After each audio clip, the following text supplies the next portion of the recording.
यूं ही नहीं मैं बन जाता हूं। कुदरत के कोने कोने से खूबियां खोज लाता हूं। गुणवत्ता की गहराइयों का गोताखोर हूं मैं। यूं ही नहीं मैं रजनीगंधा बन जाता हूं। मणिपुर का हाल आपको दिखाता हूं। मणिपुर में क्या तस्वीर है। मणिपुर में बीजेपी एक और कांग्रेस एक, ये तस्वीर मणिपुर में दिख रही है। 2 लोकसभा सीटें वहां पर हैं। बीजेपी को एक जाति दिख रही है, कांग्रेस को एक। तो और बीजेपी का वोट शेयर 39% पर है, कांग्रेस 45% पे है, अन्य को 16%। हमने अमित शाह से जब बात की थी कि मणिपुर को लेकर बहुत नाराजगी है, गुस्सा है, उन्होंने कहा था कि मीडिया और जो इंडिया अलायंस है वो कुछ भी कहे, उनको विश्वास है कि जिस तरह से ग्राउंड पर बीजेपी सरकार ने काम किया है वो वहां पर लोग देख रहे हैं और रिजल्ट जब आएगा आपको पता चल जाएगा कि लोग क्या कह रहे हैं। तो मणिपुर में एक एक सीट जो है वो कांग्रेस और बीजेपी के पास जाती हुई दिख रही है। इसके अलावा दक्षिण के और दूसरे राज्य भी जरा जल्दी से दिखाइए। नॉर्थ ईस्ट, माफ कीजिएगा, नॉर्थ ईस्ट के और राज्य। मणिपुर के बाद अगर हम दूसरा राज्य आपको दिखाएं, त्रिपुरा में 2 लोकसभा सीटें आती हैं, दोनों बीजेपी के खाते में जाती दिख रही हैं। यहां इंडिया अलायंस साफ है, सफा चट है। इसके अलावा त्रिपुरा में बीजेपी का वोट शेयर 51% और इंडिया अलायंस 42% पर रह सकता है, यह हमारा सर्वे कह रहा है।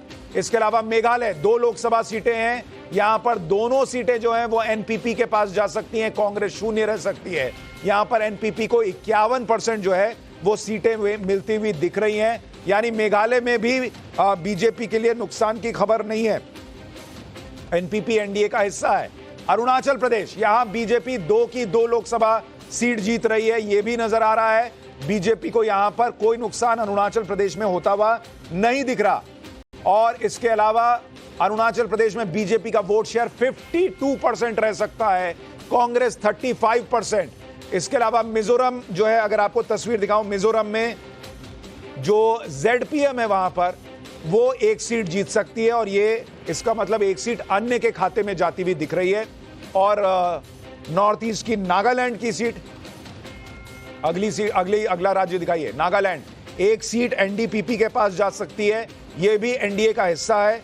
और सिक्किम की एक सीट जो है वो एसकेएम के पास जा सकती है, यह हमारा सर्वे कह रहा है। और ये इसका मतलब अन्य के खाते में एक सीट जा रही है, ना बीजेपी के पास ना कांग्रेस के पास जा रही है। यानी नॉर्थ ईस्ट में भी ऐसा लग रहा है कि बीजेपी जो है वो लगातार नॉर्थ ईस्ट में भी अपनी जगह को मेंटेन किए हुए है मणिपुर की घटना के बावजूद। और अभी अगर आप देखेंगे 144 सीटों में एनडीए 59 और इंडिया अलायंस 64 हो चुका है। एक बार चलते हैं राकेश त्रिपाठी के पास। राकेश त्रिपाठी जी, नॉर्थ ईस्ट में मणिपुर की घटना के बाद भी ऐसा लग रहा है कि नॉर्थ ईस्ट बीजेपी के साथ खड़ा है। लेकिन जितना नॉर्थ ईस्ट को लेकर के हल्ला किया गया था, मणिपुर को लेकर के विशेष तौर पर संसद को लंबे समय तक बाधित किया गया था, इन नॉर्थ ईस्ट का परिणाम तो अलग कहानी कह रहा है। भारतीय जनता पार्टी की पिछली परफॉर्मेंस को हम फिर दोहराने का काम कर रहे हैं। यानी नॉर्थ ईस्ट को लेकर के जो प्रोपेगेंडा पॉलिटिक्स थी उसका जवाब जनता ने स्वयं दे दिया है। जनता नरेंद्र मोदी जी की गारंटी पर भरोसा कर रही है और पूर्वोत्तर के क्षेत्रों में जैसे विकास के कार्य पिछले 10 वर्षों में हुए हैं, पूर्वोत्तर को जितनी मजबूती के साथ शेष भारत के साथ जोड़ने का काम हुआ है, इतना पहले कभी नहीं हुआ है। और जिस तरह से बाह्य आक्रांताओं से, विशेष तौर पर चाइना से जिस तरह का जो खतरा था, उसको लेकर के कई सारी बातें लगातार कही जाती रही है, लेकिन पूर्वोत्तर के लोगों को विश्वास दिलाने का काम, भरोसा बढ़ाने का काम प्रधानमंत्री मोदी जी ने स्वयं सबसे ज्यादा जाकर के, आजाद भारत में सबसे ज्यादा पूर्वोत्तर का दौरा करने वाले प्रधानमंत्री नरेंद्र मोदी जी। ठीक है, यानी यहां नरेंद्र मोदी फैक्टर चला है, ऐसा लग रहा है आपको। कमरू चौधरी साहब, यहां पर नॉर्थ ईस्ट में मणिपुर की घटना का असर तो एग्जिट पोल के रुझान में नहीं दिख रहा। नहीं सुशांत जी, जिसको मणिपुर का हालात का बारे में नहीं मालूम है उसको ये सब बातें करते रहेंगे। मैं वहीं का नॉर्थ ईस्ट का पैदाइश हूँ, मैं जानता हूँ वहाँ पे क्या चल रहा है। मणिपुर में जिस तरह से 2 गुटों में, 2 जाति, जो संप्रदाय में जिस तरह से डिवीजन हो रखा है वहाँ पे, और उसका एकमात्र कारण भारतीय जनता पार्टी का बीरेंद्र सिंह का सरकार वहाँ पे है। अगर वहाँ पे कांग्रेस जीत रही है तो एक संप्रदाय का वोट से जीत रही है, और अगर बीजेपी जीत रही है तो एक संप्रदाय का वोट से बीजेपी जीत रही है वहाँ पे। इससे शर्म वाली बात भारतीय गणतंत्र में नहीं हो सकता है। हमारे प्रधानमंत्री जाकर ध्यान में बैठ जाएंगे साउथ इंडिया में, लेकिन मणिपुर का एक शब्द तक नहीं बोलेंगे। आइए दूसरा राज्यों में, जहां त्रिपुरा में है, त्रिपुरा में इन्होंने इसके साथ में प्रद्युत मनिक्या का साथ में उन्होंने गठबंधन किया।